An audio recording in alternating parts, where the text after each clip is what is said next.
누가복음 14장 25절에서 35절까지 말씀 우리 함께 교독하겠습니다. 제가 먼저 25절 말씀을 읽겠습니다. 수많은 무리가 함께 갈새 예수께서 돌이켜 이르시되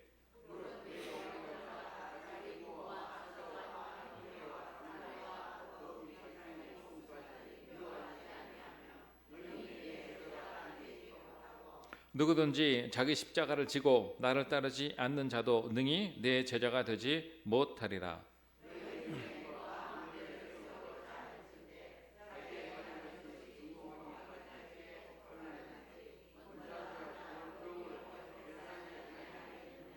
그렇게 아니하여 그 기초만 쌓고 능히 이루지 못하면 보는 자가 다 비웃어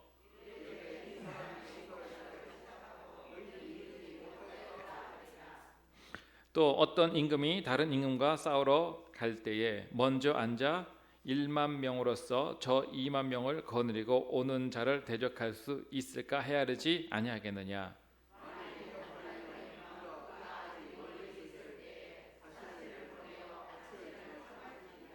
이와 같이 너희 중에 누구든지 자기의 모든 소유를 버리지 아니하면 능히 내 제자가 되지 못하리라.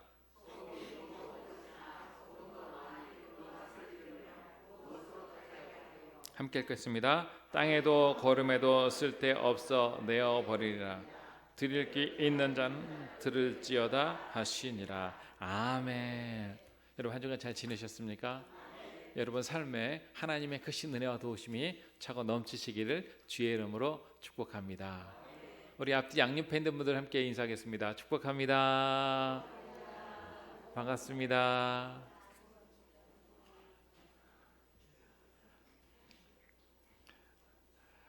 예수님께서 길을 가실 때 예수님을 따르는 사람들이 굉장히 많이 있었습니다. 예수님께서 역사하시는 그 능력을 보고 많은 사람들이 환호하고 또 예수님을 기뻐했습니다. 이렇게 많은 사람들이 예수님을 따랐지만 실제로 예수님을 제대로 믿고 예수님의 제자도가 무엇인지를 알고 예수님을 따르는 사람은 그렇게 많지 않았습니다. 그러니까 무리는 많았지만 진정으로 예수님과 함께 할 수 있는 제자는 많지 않았습니다. 예수님께서 그 사실을 알았을까요? 몰랐을까요? 알았습니다. 나중에 알겠지만 예수님께서 어려움 당할 때 예수님을 버리고 떠나는 자들이 굉장히 많이 있었던 것을 우리가 알 수 있습니다. 그러니까 예수님은 많은 무리가 따른다고 해가지고 그 인기 때문에 뭐 기뻐하고 좋아하고 그런 적이 단 한 번도 없었습니다. 예수님은 주의 사역을 감당할 때 인기에 영합한 적이 한 번도 없었습니다. 예수님은 많은 사람들을 억지로 모으려고 하지 않으셨습니다. 예수님 숫자보다 더 중요한 것이 뭐냐면 단 한 사람이라도 주님을 바로 알고 생명의 길을 가는 사람, 진리의 도를 따라가는 사람을 주님께서는 원하셨습니다. 오늘 성경 말씀 보면 많은 사람들이 예수님을 따랐는데 예수님께서 어떻게 보면 찬물 끼얹는 것처럼 말씀을 하셨습니다. 예수님께서 오늘 말씀하신 것이 바로 제자도에 대한 말씀입니다. 아마 많은 사람들이 예수님을 굉장히 편하고 쉽게 따르기 원했을 것입니다. 또 예수님을 통해서 많은 기적을 보고 놀라워하기를 원했을 것입니다. 사실 예수님께서 얼마나 많은 기적과 이적을 나타내셨습니까? 예수님과 함께해서 예수님을 통해서 치료도 되고 병도 낫고 또 떡도 먹고 이런 것을 많이 원했을 것입니다. 그래서 많은 사람들이 예수님을 따랐고 또 예수님을 통해서 로마의 압제에서 해방되어 자유로운 이스라엘을 꿈꾸며 살았던 사람들도 많이 있었을 것이고 그런 목적 때문에 예수님을 따르는 자들이 굉장히 많이 있었을 것입니다. 그런데 예수님은 사람의 겉을 보시는 것이 아니라 그의 심령을 아시고 중심을 보시고 그들의 마음을 다 아시는 분이시고 생각을 다 아시는 분이십니다. 예수님께서 오늘 성경 말씀을 보면 제자도에서 아주 딱 부러지게 말씀하신 것을 우리가 알 수 있습니다. 그러니까 어떻게 보면 예수님은 진실로 예수님을 따를 자가 소수에 불과하다는 것을 아셨습니다. 그래서 누가 정말 주님의 제자가 될 수 있을지 없을지를 아셨기 때문에 제자도에 대해서 분명하게 말씀하시고 따를 때는 분명하게 따르고 확신을 갖고 따르라 이렇게 말씀하신 것을 우리가 알 수 있습니다. 여러분 제자가 무엇입니까? 실제로 제자는 단지 가르침만 받는 것이 아니라 스승과 함께 하는 자가 제자입니다. 그러니까 옛날에는 도제라고도 했는데 스승과 함께 기술을 익히고 또 일도 하고 연마하면서 기술을 습득하고 또 장인이 되었습니다. 그런 분에 대해서 스승을 통해서 삶을 통해서 배운 것이죠. 그 제자입니다. 그러니까 단지 학습만 하는 것이 아니고 삶으로 체득하는 자가 제자입니다. 예수님의 제자도 마찬가지입니다. 주의 말씀을 듣는 거 중요하죠. 말씀을 익히는 거 중요합니다. 그러나 말씀만 익히는 것이 아니라 삶으로 주님의 삶을 체득하는 것이 바로 제자입니다. 그럼 예수님을 닮아가는 것이 참 제자의 중요한 사명임을 우리가 알 수 있습니다. 자, 예수님의 제자 되는 조건을 첫 번째 말씀하셨습니다. 우리 26절 말씀 함께 읽어보도록 하겠습니다. 무릇 내게 오는 자가 자기 부모와 처자와 형제와 자매와 더욱이 자기 목숨까지 미워하지 아니하면 능히 내 제자가 되지 못하고. 참 힘든 말씀이죠. 자기 부모와 처자와 형제 자매 더욱이 목숨까지도 미워한다 이렇게 말씀하고 있는데 이건 무슨 말씀일까요? 그럼 다 버리라는 말씀일까요? 여러분, 예수님은 부모 형제 사랑하고 부모 공경하기를 원하시는 분입니다. 근데 왜 이런 말씀하셨을까요? 이 말씀은 무슨 뜻일까요? 예수님께서 이와 같은 말씀을 하신 적이 있습니다. 마태복음 10장 37절 말씀인데 우리 마태복음 10장 37절 말씀 함께 보도록 하겠습니다. 아버지나 어머니를 나보다 더 사랑하는 자는 내게 합당하지 아니하고 아들이나 딸을 나보다 더 사랑하는 자도 내게 합당하지 아니하며. 아멘. 자, 이 말씀은 아버지와 어머니를 사랑하지 말라는 뜻일까요? 그것이 아닙니다. 아버지 어머니 사랑해야 합니다. 공경해야 합니다. 주님은 아버지 어머니 공경하기를 원하십니다. 공경하지 않는 거 배움 망득한 짓입니다. 근데 왜 이렇게 말씀하셨을까요? 부모는 형제 자매 남편과 아내를 사랑하기를 원하십니다. 근데 왜 부모와 아내를 또 말씀하고 있는 걸까요? 자, 여기서 중요한 것은 뭐냐면 나보다 더 사랑하지 말라는 거예요. 그러니까 우리가 부모 사랑해야 합니다. 그러나 부모님이 존귀하고 귀한 분입니다. 그러나 그럼에도 불구하고 우리가 더 사랑하고 사모해야 할 분이 누구세요? 예수님이에요. 예수님. 우리가 형제 자매 사랑해야 합니다. 그러나 형제 자매보다 더 귀하게 여기고 사랑해야 할 분이 예수님이라는 거예요. 자녀도 얼마나 귀합니까? 그러나 자녀가 귀하지만 그럼에도 불구하고 예수님을 더 사랑해야 한다는 거죠. 그러니까 최우선순위를 누구에게 두어야 한다는 겁니까? 예수님께 돌아가는 거예요. 그래서 여러분 이 말씀을 오해하지 말아야 합니다. 여러분, 우리 주님은 당연히 형제 자매 심지어 원수까지도 사랑하라고 말씀하셨는데 형제 자매를 사랑하지 말라는 뜻이 아니고 이 말씀은 주님을 더욱 사랑하고 더 사랑해야 내 제자가 될 수 있다는 것입니다. 여러분, 그렇습니다. 부모 형제 귀하고 다 소중하지만 우리에게 더 소중하고 더 중요한 분이 예수 그리스도심을 우리가 알아야 합니다. 그래서 주님을 더욱 사랑하고 주님의 은혜 가운데 사는 삶이 중요합니다. 그래서 예수님을 그 인생의 최우선순위를 두는 자가 예수님의 제자가 될 수 있다는 것을 성경은 우리에게 말씀해주고 있습니다. 그래서 주 예수보다 더 귀한 분이 없다고 고백하고 주 예수 그리스도를 귀하게 여기며 주님을 뜨겁게 사모하고 사랑하는 자가 바로 예수 그리스도의 제자라는 것을 예수님께서 말씀해주고 있습니다. 또 그뿐만 아니라 예수님의 제자는요, 그 삶에 십자가가 있습니다. 여러분, 십자가 없는 인생이 없어요. 근데 예수님께서 십자가에 대해서 또 말씀하고 있습니다. 우리 27절 말씀인데 제자가 되는 두 번째 조건입니다. 우리 27절 말씀 함께 읽어보도록 하겠습니다. 누구든지 자기 십자가를 지고 나를 따르지 않는 자도 능히 내 제자가 되지 못하리라. 아멘. 그렇습니다. 여러분, 십자가는요 두 가지 측면이 있습니다. 하나는 고난의 상징입니다. 고난이 있다는 거 십자가 진다고 하면. 근데 여러분, 고난만 있는 것이 아닙니다. 십자가는 우리의 구원의 능력입니다. 십자가는 우리에게 고난만 주는 것이 아니라 고난을 통해서 영광으로 들어가게 하는 것이고 우리를 구원에 이르게 하는 것이 예수 그리스도의 십자가입니다. 그래서 예수님께서 십자가를 지셨죠. 근데 예수님의 십자가만 있는 것이 아니라 우리 인생에도 뭐가 있습니까? 십자가가 있어요. 여러분, 인생에 고난 없는 사람 보셨습니까? 어려움, 시련 없는 사람 있습니까? 없어요. 인생에는 누구나 고난이 있고 시련이 있고 역경이 있습니다.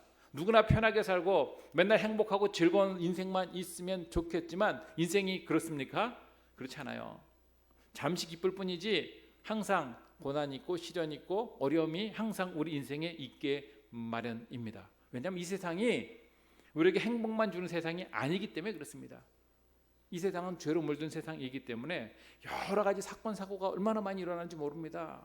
뭐 성경을 봐도 분명하게 나와 있지만 제가 볼 때는 성경 말고 뉴스만 봐도 이 세상이 어떤 세상인지 다 알 수 있습니다. 뉴스 보세요, 여러분. 어떤 세상인지. 싸움과 경쟁과 살인과 사기와 여러 가지 일들이 이 세상에 있습니다. 그래서 이 인생이 쉽지 않습니다. 그렇기 때문에 인생에 어려움과 시련이 없으면 좋겠지만 그건 우리 희망사항이고 인생에는 항상 어려움이 있습니다. 근데 여기 있는 그 십자가는 자신의 그 어려움 때문에 당하는, 그러니까 자기가 잘못해서 당하는 그런 십자가라기보다는 예수 그리스도 때문에 당하는 십자가가 있습니다. 때로는 예수님 때문에 어려움을 당하기도 하고 사람들에게 질시를 당하기도 하고 어려움을 당하는 그런 경우가 있습니다. 또한 여기 있는 말씀처럼 자기를 부인해야 합니다. 십자가에서 자신을 내려놔야 우리 안에 예수님께서 살아 역사할 수 있습니다. 자기를요 매일매일 십자가 내려놓지 않은 사람은 그 안에 예수님의 역사를 경험할 수가 없습니다. 자기 자아를 십자가 못 박지 않고 내 안에 예수님께서 살아나는 그 예수님의 역사를 경험할 수 있는 방법이 있습니까? 그런 거 없어요. 근데 자기를 부인하지 않고 자기를 내려놓지 않고 자기 고집, 자기 생각을 모든 것을 추구하려고 한다면 그 안에 예수님의 역사와 능력을 전혀 찾을 수가 없습니다. 그래서 자기를 못 박는 것이 중요합니다. 그래서 자아를 부인해야 그 안에 예수님의 생명력이, 예수님의 크신 역사가 나타나는 것을 우리가 알 수 있습니다. 그래서 매일매일 우리가 주님의 은혜 가운데 내태에 있는 자기 십자가를 지고 주님을 따를 때 예수님의 제자가 될 수 있고, 또 이 십자가가 어려움과 역경 이길 수 있지만 그럼에도 불구하고 놀라운 것은 우리가 십자가를 통해서 하나님의 구원과 하나님의 위로와 하나님의 능력을 경험할 수 있습니다. 여러분, 악한 사탄마귀는요 십자가 앞에 꼼짝하지 못합니다. 우리가 이 세상을 이길 수 있는 가장 큰 중요한 비결이 십자가의 능력입니다. 그래서 십자가는 고난만 있는 것이 아니라 십자가는 주님의 능력을 체험하는 도구요, 하나님의 사랑의 상징이며 또 십자가를 통해서 우리의 삶에 은혜와 능력이 있다는 것을 우리가 분명히 알아야 합니다. 그래서 우리 예수님 때문에 당하는 고난이 있지만 그럼에도 불구하고 나를 십자가에 내려놓고 주님을 따르는 삶, 이것이 바로 예수님께서 말씀하시는 제자의 삶이라는 것을 우리가 알 수 있습니다. 이렇게 예수님께서 십자가를 지는 삶에 대해서 말씀하시고 나서 세 가지 비유를 말씀하셨습니다. 첫 번째는 망대에 대한 비유를 말씀하시고요, 짤막짤막하지만 두 번째는 전쟁에 대한 비유를 말씀하시고 세 번째는 소금에 대한 비유를 말씀하셨습니다. 자, 이 중에 첫 번째 망대에 대한 비유를 말씀하셨는데, 여러분 망대가 뭡니까? 전망대라고도 많이 하는데 이 망대는 높아야 좋을까요? 낮아야 좋을까요? 높아야 좋은 거예요. 멀리 바라볼 수 있는 것. 자, 적이 어떻게 움직이는지 알기 위해서는 망대를 높이 세워야 합니다. 그래서 옛날에는 성벽 위에 망대를 세우기도 하고요, 그뿐만 아니라 도둑을 예방하기 위해서 망대를 세웁니다. 그래서 아주 큰 농장을 소유하고 있으면 망대를 세워서 그 높은 곳에서 누가 내 재산을 훔쳐가지 않나, 또 이리와 늑대들이 와서 내 양을 훔쳐가지 않나, 이렇게 망대를 통해서 살피고 또 이 예방하는 그 효과를 갖고 있었던 것이 망대입니다. 그래서 망대를 짓는다고 한다면 여러분 우리가 생각할 것이 많습니다. 우선 가장 좋은 위치를 찾아야 합니다. 그러니까 좋은 위치의 땅을 사야죠. 땅도 사지 않고 망대를 지을 수 있습니까? 그럴 수 없다는 거예요. 그래서 먼저 계산해야 합니다. 땅을 사야 하고 좋은 위치를 사야 합니다. 그뿐만 아니라 망대를 지을 그 재료들이 다 필요합니다. 그래서 망대를 지을 재료가 얼마가 되는지, 요즘 시세가 어떻게 되는지 확인해 봐야 합니다. 그뿐만 아니라 망대를 지을 규모가 얼마큼인지 내 규모에 맞게 해야지, 규모를 넘치면 짓다가 포기할 수밖에 없지 않습니까? 그래서 내가 망대 지을 수 있는 규모를 정해야 하고, 또 요즘에 인건비가 얼마나 되는지 그 인건비까지 다 따져야 합니다. 그래서 뭐 설계도 하고 준비도 하고, 망대 하나 짓지만 그럼에도 불구하고 반드시 생각하고 계산할 것이 많이 있습니다. 근데 이런 거 생각하지 않고 그래 망대 줘야겠다 하고 땅 그냥 대충 보고 와가지고 땅 계약하고 나서 망대를 막 짓기 시작했는데 조금씩 올라가다 보니까 돈이 떨어져서 더 이상 짓지 못한다. 그럼 어떻게 됩니까? 짓다가 말게 되는 것이고, 오늘 성경에 있는 것처럼 사람들에게 비웃음을 당하게 된다. 예수님께서 말씀하셨습니다. 그렇기 때문에 비용이 얼마큼 드는지 꼼꼼히 살피고 그 다음에 계획한 후에 망대를 지어야 합니다. 자, 예수님을 따르는 것도 마찬가지입니다. 반드시 그냥 뭐 군중심리나 그때 뭐 은혜 받았다고 해가지고 그냥 무조건 따르고 이래서 되는 것이 아니라 예수님께서 뭐라고 말씀하시는 거예요? 따져보라는 거예요. 예수님을 따랐을 때 잃어버리는 것이 무엇이고 득이 무엇인지 득실을 분명히 따지고 해야지 그 순간적인 기분으로 도취되어서 예수님을 따르지 말 것을 예수님께서 망대의 비유를 통해서 말씀하셨습니다. 그러니까 여러분 예수님을 따르면요 잃는 것이 있어요 없어요? 있어요. 그러면 잃는 것만 있습니까? 얻는 것도 있습니다. 그러니까 잃는 것이 더 큰지 얻는 것이 더 큰지를 반드시 따져보고 예수님을 따라야지 그렇지 않으면 나중에 가가지고 내 생각한 것과 다르네 이게 아닌가벼 이러고 다른 길로 가면 안 된다는 거예요. 그러면 괜히 돈만 쓰고 어려움만 당하고 될 것도 되지 않기 때문에 반드시 미리 따져보고 주님을 따라야 할 것을 예수님께서 말씀하고 있습니다. 그래서 섣부르게 판단하지 말고 중간에 포기하면 낭패만 보기 때문에 지금 분명히 따지고 결단하라 하는 뜻에서 망대의 비유로 예수님께서 말씀하고 있습니다. 여러분 그렇습니다. 예수님을 잘 알고 예수님을 잘 이해해야 합니다. 주님께서 주시는 영광이 무엇인지 알아야 합니다. 가룟 유다 같은 경우는요 예수님을 열심히 따르다가 나중에 예수님을 배반해 버렸습니다. 왜 그렇습니까?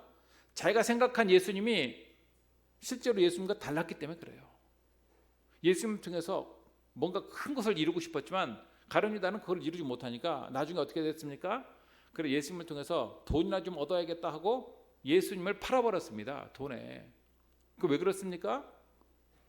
잘 모르고 따랐기 때문에 예수님이 어떤 분인지 모르고 따랐기 때문에 그런 거예요. 지금도 마찬가지입니다. 예수님은 잘 모르고 따르는 사람 참 많습니다. 단지 뭐 병이나 좀 고치고 그냥 뭐 부자나 되고 근데 그게 안 되면 어떡합니까? 떠나가고 그렇게 하지 말라는 거예요. 분명하게 따지고 확실하게 알고 예수님을 따라야 할 것을 예수님께서 말씀하고 있는 것을 우리가 알 수 있습니다. 그 다음에 전쟁의 비유를 말씀하고 있습니다. 임금이 전쟁을 벌이게 됐는데 무조건 전쟁을 벌이면 승리합니까? 그것이 아니고 반드시 따져야 할 것이 있습니다.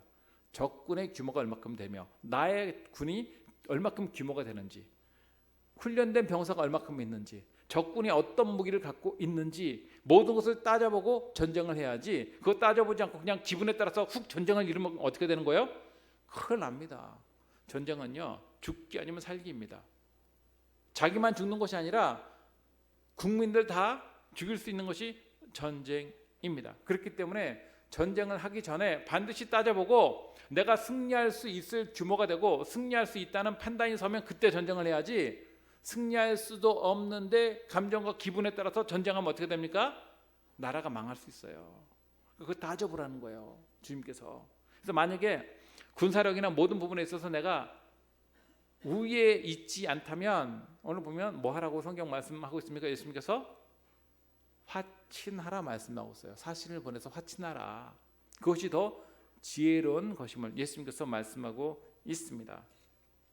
그래서 여러분 전쟁할 때도 순간적인 기분으로 할 수 있는 것이 아님을 분명히 말씀하고 있습니다. 그렇기 때문에 망대를 세울 때나 전쟁을 할 때나 단지 인간의 충동이나 호기심으로 하면 안 된다. 예수님께서 말씀하고 있습니다. 여러분 예수님을 믿고 예수님을 따르는 거 축복의 길은 맞습니다. 생명의 길 맞아요. 그러나 낭만적이고 꽃길만 가는 것은 아닙니다. 가시밭길을 가야 할 때가 있습니다. 그렇다고 해서 가시밭길만 가는 건 아니에요. 하나님께서 우리에게 또 평안도 주시고 꽃길을 걷게도 할 수도 있습니다. 여러분 인생에 오르막이 있고 내리막이 있는 것처럼 예수 믿는 것도 마찬가지입니다. 내가 형통할 때도 있고 모든 것이 잘 될 때가 있고 은혜가 풍성할 때도 있지만 어떨 때는요 시련의 때가 있고 고난의 때가 있고 어려움을 당할 때가 있습니다. 그렇기 때문에 그것을 분명히 알고 예수님을 따라야 할 것을 주님께서 말씀하고 있는 것을 우리가 알 수 있습니다. 이렇게 예수님께서 결단을 촉구하시고 나서 또 말씀하셨습니다. 33절 말씀 함께 읽어보도록 하겠습니다. 이와 같이 너희 중에 누구든지 자기의 모든 소유를 버리지 아니하면 능히 내 제자가 되지 못하리라. 모든 소유를 다 버리지 않으면 주님을 따를 수 없고 내 제자가 될 수 없다. 누구의 말씀이에요? 예수님의 말씀입니다. 그럼 이거 뭐예요? 탈탈 털어서 거지가 되라는 것일까요? 그것이 아니에요. 여러분 물질 주신 분도 주님인데 물질 다시 뺏기 위해서 이 말씀하셨을까요? 그것이 아닙니다. 주님께서 우리를 청지기로 세우셨습니다. 그러니까 그 물질을 잘 제대로 써야 합니다. 그러나 여러분, 물질이 우상되지 말라는 거예요. 사람은요, 물질 때문에 스트레스 받고 물질 때문에 기뻐하고 물질 때문에 기뻐합니다. 안 그렇습니까? 물질 때문에 그런 거예요, 사람이. 그러나 물질 때문에 그러지 말고, 물질을 우선순위 두지 말고 하나님을 우선순위에 두고 살 것을 말씀하고 있습니다. 그 인생의 중심에 물질이 있는 것이 아니라, 사실 인생의 중심에 물질이 있기 제일 쉽거든요. 물질이 우상되기 쉽습니다. 근데 물질이 우상돼서는 예수님을 따를 수 있을까요, 없을까요? 없단 말이에요. 그렇기 때문에 물질이 우선되지 않도록 주님을 따르기 위해서 물질을 내려놓고 주님을 우선순위하며 살라는 거예요. 그것이 제자의 삶입니다. 그러니까 너무 막연한 환상을 갖고 예수님을 따르는 것이 아니라 그것을 내려놓고 살아야 합니다. 근데 여러분, 주님께서 그러면 입히지 아니하시고 먹이지 아니하시고 굶기십니까? 그러려고 하신 말씀이 아니에요. 주님은요, 우리가 풍성한 삶을 살기를 원하시고 열매 맺는 삶을 살기를 원하십니다. 그래서 내가 예수 안에, 예수가 내 안에 있을 때 풍성한 열매를 맺게 하시는데, 우리가 이 모든 것을 믿음으로 내려놓고 나가면 주님께서 먹이시고 입히시고 재우시고 하십니다. 그래서 너희는 먼저 그의 나라와 그의 의를 구하라. 그래야만 이 모든 것을 너에게 더하시리라 말씀하셨어요. 근데 이 당시에 많은 사람들이 너무 물질이 우상화됐어요. 제가 볼 땐 지금도 똑같은 것 같습니다. 너무 물질이 우상화되는 경우가 있는데 그렇게 하지 말라는 거예요. 여러분, 물질이 우상화된다고 해서 행복하고 부자 되고 잘 살 수 있습니까? 욕심은 다 있지만 여러분, 욕심이 있다고 욕심만으로 부자가 됩니까? 그런 건 아니에요. 욕심 많지만 가난하게 살 수 있습니다. 그렇기 때문에 그거에 너무 연연하지 말고 주님 바라보고 살면 주님께서 채우십니다. 들의 백합화를 봐라. 입히지 않아도 하나님께서 다 입히시고, 공중의 새를 봐라. 주님께서 다 먹이신다고 말씀하셨어요.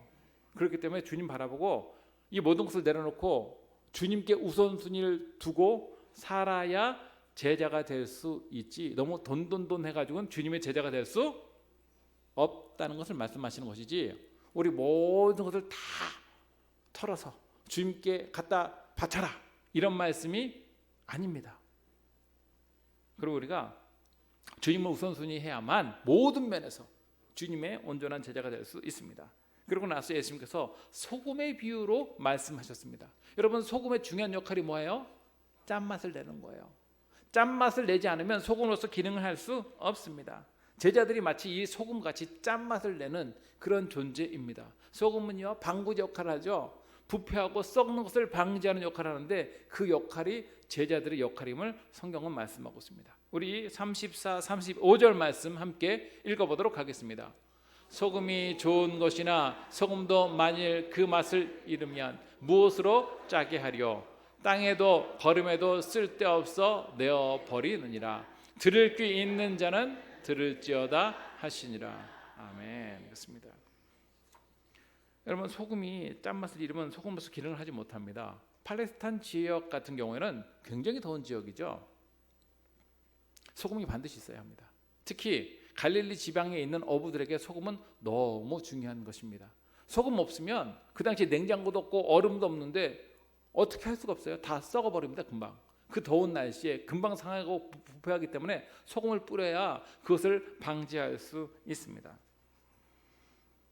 여러분, 그래서 소금은 이렇게 부패를 막는 역할을 합니다. 예수 믿는 사람도 마찬가지. 이 세상에 부패하고 타락했다 할지라도 이 세상을 부패로부터 예방할 수 있는 자가 생명력 있는 제자임을 성경은 예수님께서 이 말씀을 통해서 증거하고 있는 것을 우리가 알 수 있습니다.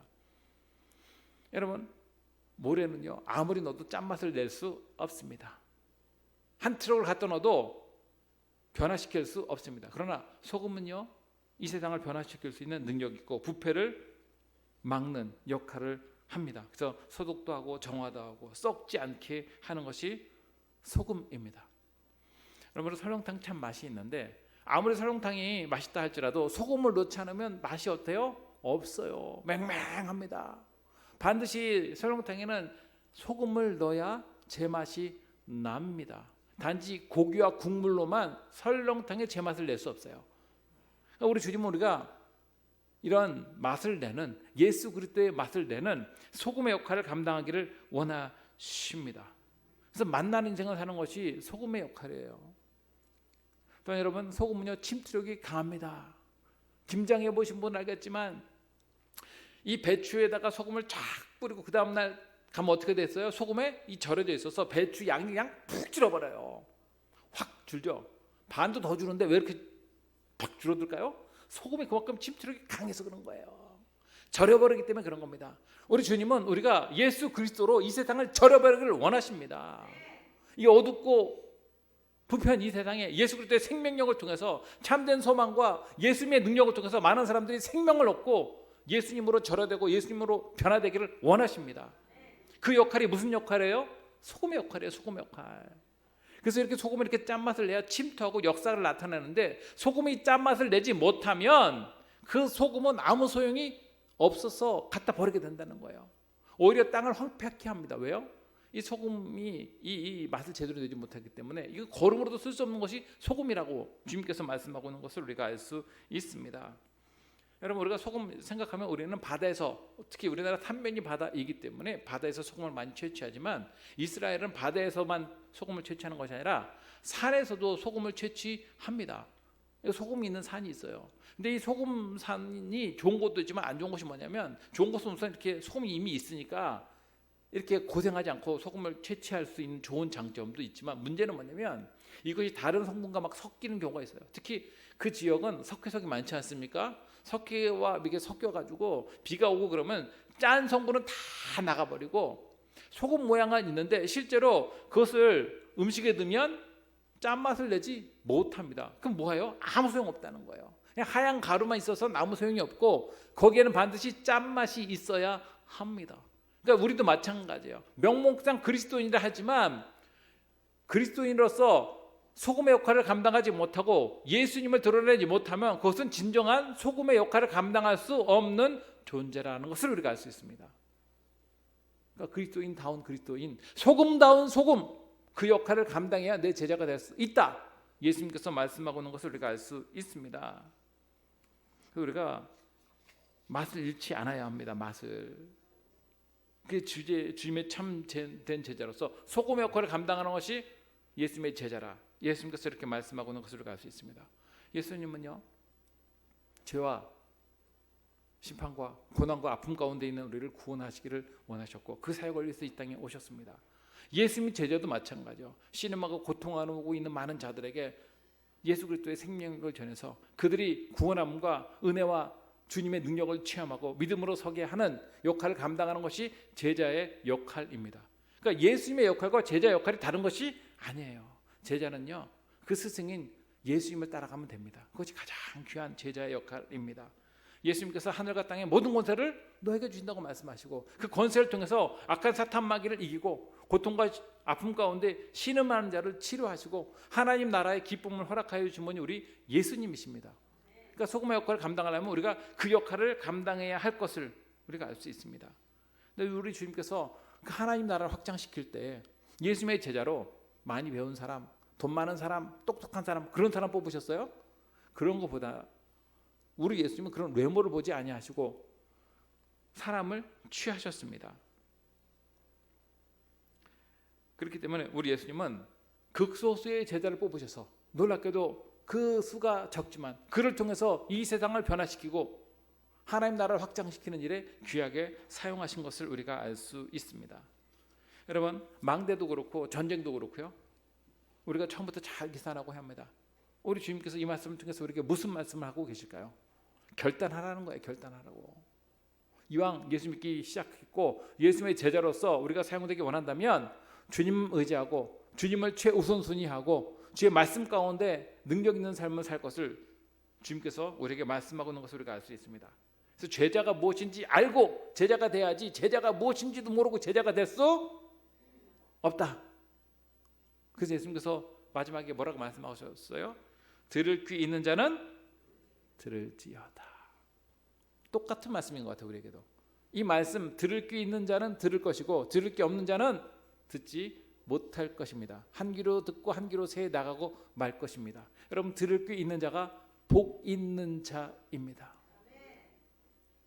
우리가 이 말씀을 품고 살아야 합니다.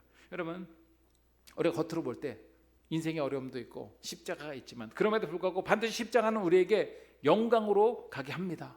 하나님께서 충성된 자에게 면류관을 준비하시고 이 세상에 없는, 이 세상과 비교할 수 없는 하늘의 기쁨과 하늘의 만족과 하나님의 크신 역사를 나타내십니다. 그래서 우리가 하나님 나라를 품고 천국의 소망을 두고 살 때 제자로서의 삶을 살 수 있는 것이지, 이 땅만 바라보면 제자로서의 삶을 살 수 없습니다. 여러분, 이 세상이 전부가 아니에요. 더 큰 나라가 있고 완전한 세상이 있습니다. 하나님은 우리가 하나님 나라의 백성으로서 하나님 나라를 꿈꾸며 하나님 나라의 위대한 일꾼이 되기를 원하십니다. 하나님께서 우리에게 예비하신 큰 축복이 하나님 나라에 있습니다. 그래서 우리가 그것을 바라보고 분명한 표대를 향하여 믿음으로 전진하는 삶을 살아야 합니다.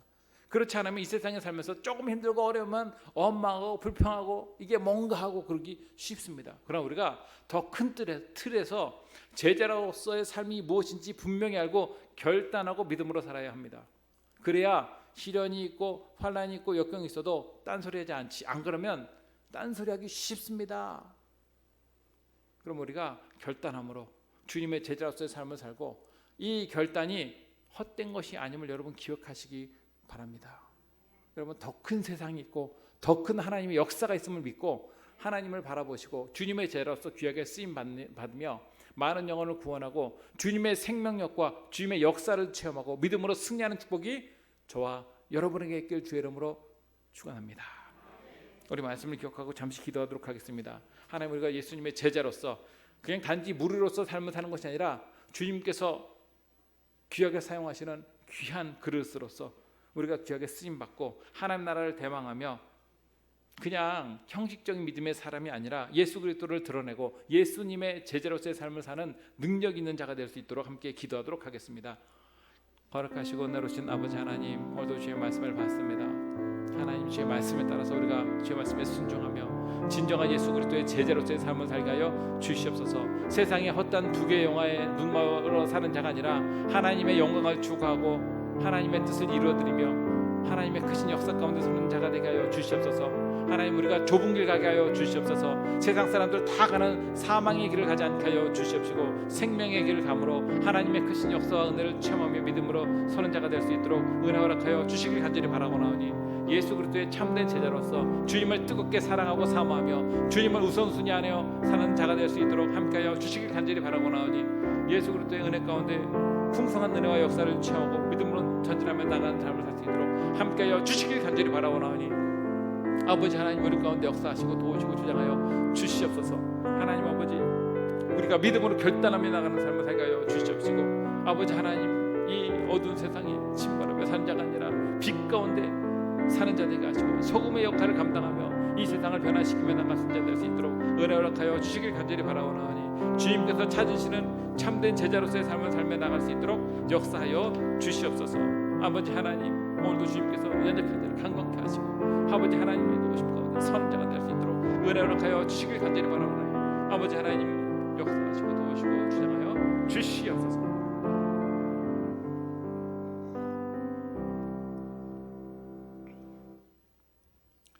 거룩하신 아버지 하나님, 오늘 주의 말씀을 듣습니다.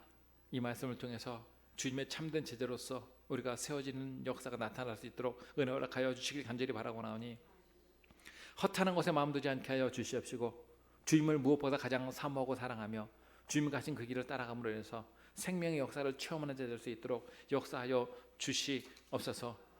하나님, 이 세상이 중심되지 않게 하여 주시옵시고 하나님의 나라가 우리 삶의 중심이 되게 하여 주셔서 고난과 역경이 있을지라도 십자가의 능력을 통해서 하나님의 영광을 추구하며 하나님께 영광 돌리는 삶을 살 수 있도록 함께하여 주시옵소서.